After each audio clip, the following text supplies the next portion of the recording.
Manon Aubry, bonjour. Donald Bonjour. Trump sera investi ce soir, heure française, du côté de Washington, 47e président des États-Unis.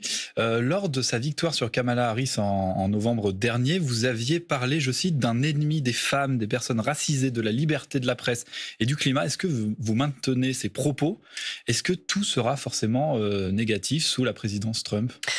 Malheureusement, les semaines qui ont suivi m'ont donné raison et plus que jamais, je maintiens mes propos, à la fois quand je vois les premiers décrets que prévoit de prendre Donald Trump, qui tiennent tant à la sortie des accords de Paris des États-Unis de manière définitive, que de s'attaquer aux droits des transsexuels, aux droits des migrants.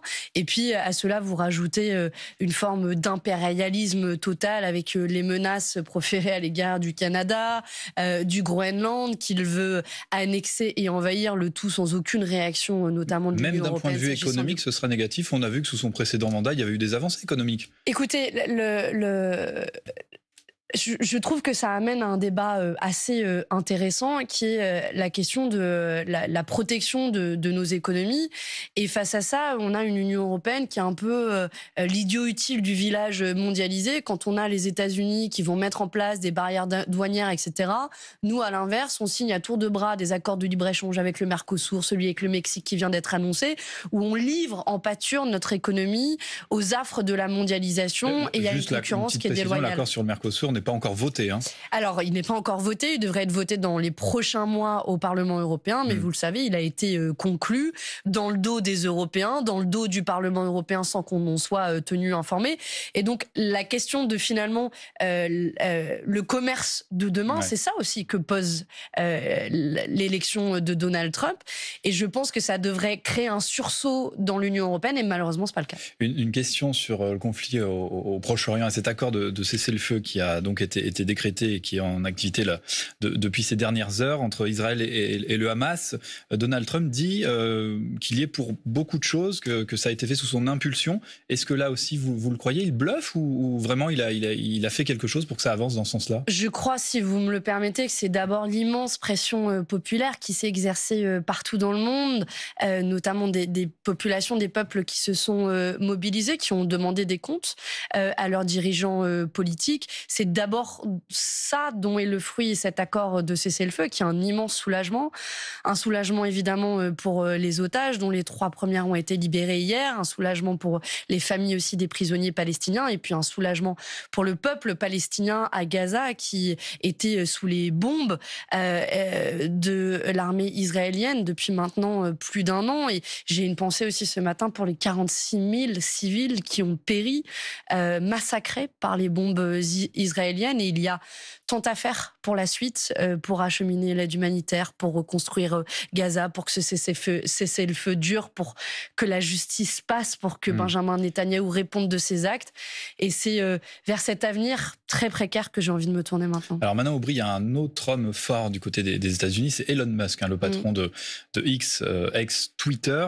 Il y a plusieurs personnalités politiques, notamment de gauche en France, qui ont décidé de quitter le réseau social, comme Sandrine Rousseau, par exemple. Vous, c'est pas votre cas, vous avez décidé de ne pas quitter le réseau social, et votre parti, la France Insoumise, non plus. Pourquoi? Est-ce que vous pouvez vous expliquer en 2 mots pourquoi? Plusieurs choses. D'abord, il y a un vrai enjeu sur Elon Musk qui dialogue avec la présidente, enfin la candidate de l'AfD, l'extrême droite en Allemagne, qui s'ingère dans la politique européenne, dont l'algorithme favorise l'extrême droite.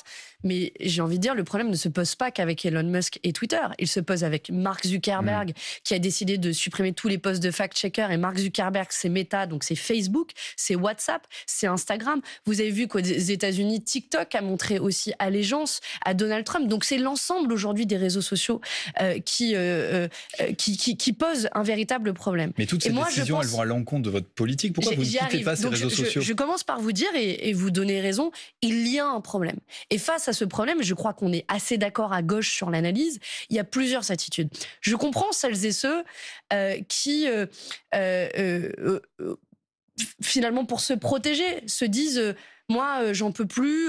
Il faut développer des réseaux alternatifs. Je suis par ailleurs présente sur Blue Sky, par exemple, et j'invite les gens qui nous regardent et nous écoutent à s'y inscrire. Mais moi, je pense que face à l'offensive de l'extrême droite, il faut assumer de mener la bataille frontalement. Il faut mener la combattre de l'intérieur, c'est ce que vous dites. Mener la bataille frontalement, partout là où l'extrême droite est présente. Je pense que par ailleurs, sur un réseau social comme Twitter, il y a aussi des millions de personnes qui ne sont pas d'extrême droite et qu'on n'atteindrait pas autrement. Mais si vous voulez, je crois, en tant que responsable politique, à la régulation plutôt qu'aux actes individuels. Je comprends les gens qui sont harcelés. Moi-même, j'ai fait l'objet d'un nombre de campagnes de harcèlement sur les réseaux sociaux et sur Twitter en particulier, qui est absolument inacceptable. Et je comprends les gens qui veulent fuir, mais je pense que, vous voyez, parfois il faut se lever et se casser, et là il faut se lever et résister. Je voudrais qu'on parle de cette guerre ouverte à gauche. On a l'impression qu'on revit la même histoire à chaque fois, entre notamment la France Insoumise et Jean-Luc Mélenchon qui affirme que le PS n'est plus un partenaire, les termes sont forts, et le PS de l'autre côté, notamment François Hollande, qui assure que les socialistes ont la clé jusqu'en 2027. Est-ce qu'on peut dire ce matin, Manon Aubry, que le nouveau Front Populaire est mort ? Non. Non, pour plusieurs raisons. La première, c'est que le nouveau Front Populaire, c'est des forces politiques et pas uniquement la France Insoumise qui ont voté la motion de censure dans leur grande majorité la semaine dernière. Je rappelle qu'à la fois les écologistes, les insoumis, les communistes ont co-signé la motion de censure et l'ont votée. 8 députés socialistes, et je veux les saluer, l'ont votée. C'est la première raison. Et la deuxième raison, le nouveau Front Populaire, vous savez, il appartient d'abord à ces millions d'électrices et d'électeurs qui, au mois de juin dernier, ont cru, ont espéré, il y a une vague d'espoir qui s'est levée dans le pays. C'est un accord électoral, ce que vous nous dites. Non, c'est pas juste. Justement, c'est pas juste un accord électoral. Je pense pour des millions de gens qui ont eu à la fois peur que l'extrême droite arrive au pouvoir, mais qui voulaient surtout tourner la page du macronisme, ça veut dire quelque chose, le nouveau Front Populaire. Finalement, c'était l'alternative à Emmanuel Macron. Et aujourd'hui encore, je pense que ça doit être l'alternative. Raison pour laquelle le passé pour en parler. Vous dites c'est l'alternative. C'était l'alternative. C'était l'alternative au moment où il a été créé, et je pense qu'aujourd'hui encore, ça doit l'être.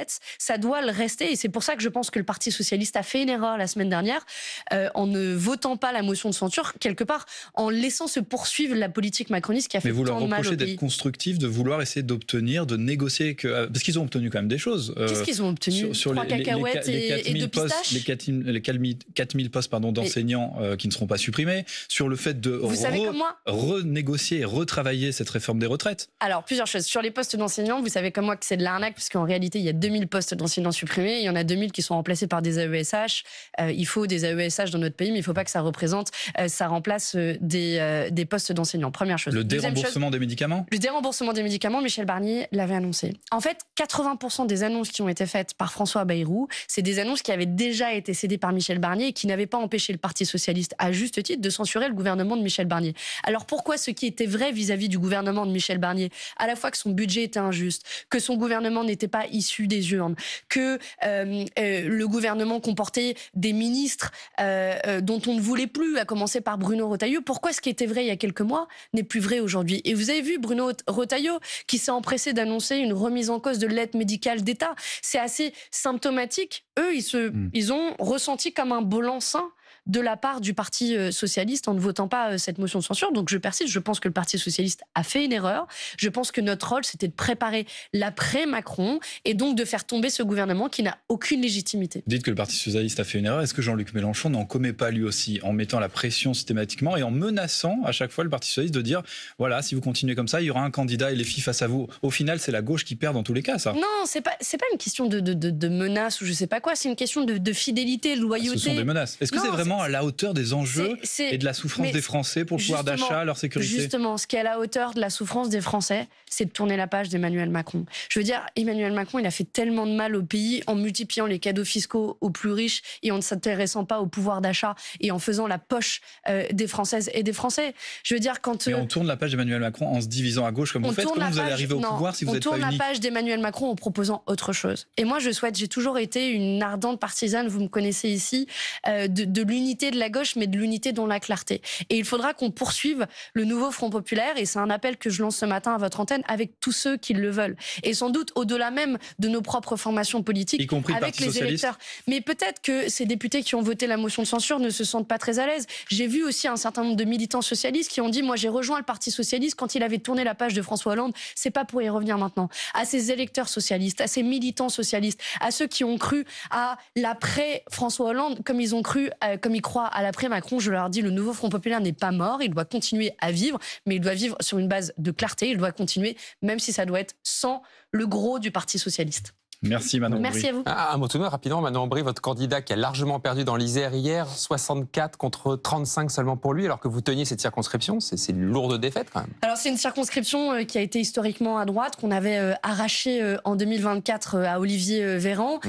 Moi je tire 2 leçons de cette élection. D'abord je voudrais évidemment saluer la campagne de Lies Loufoque et je regrette que la voix de l'enfance n'ait pas un porte-parole à l'Assemblée nationale, puisque c'était le profil de Lies Loufoque, mais les deux leçons que je tire, c'est la première, c'est que la candidate macroniste a profité du report de voix du Rassemblement national qui a appelé à voter pour la candidate macroniste. Et ça veut dire quelque chose de cette espèce de fusion entre l'extrême droite et le macronisme d'un côté. Et puis la deuxième leçon, c'est que le taux de participation a été de 38%. C'est 2 fois moins qu'en 2024 quand on a gagné la circonscription. Et donc si le peuple ne se mêle pas des élections, alors oui, ça a un impact sur la gauche et ça doit nous inciter à préparer les prochaines élections. Merci Manon Aubry. Vous évoquiez les réseaux